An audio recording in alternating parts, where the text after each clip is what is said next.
So hi అండి. So expected cut off 2025. So మీకు ఇండియాలో మెడికల్ సీట్ రావాలంటే మినిమం స్కోర్ ఎంత ఉండాలి? ఎక్స్పెక్టెడ్ కట్ ఆఫ్ అండి ఇది. సో ఓసీ వాళ్ళకి వస్తారు సార్ మనకి మినిమం 550 ఉండాలండి. ఎస్ అండి, మినిమం 550 ఉంటేనే వాళ్ళకి సీట్ వస్తుంది. బీసీ వాళ్ళకి వచ్చేసరికి ఆల్మోస్ట్ ఆల్ 470, 480.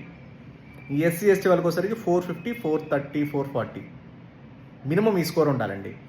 ఓసీ వాళ్ళకి వచ్చేసరికి అట్లీస్ట్ 520 to 550 అని ఉండాలి. ఒక కొంచెం అటు ఇటు వేసుకున్నా, ప్రైవేట్ సీట్స్ వేసుకున్నా 520 to 550 ఓసీ వాళ్ళకి.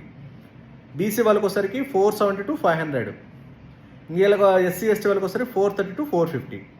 ఇది అనేది మినిమం ఉండాలి.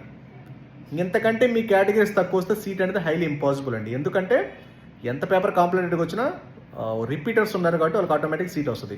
దట్టు టోటల్ సీట్స్ ఉంది, government seats 50,000, almost 1,20,000 government plus private కలిపి.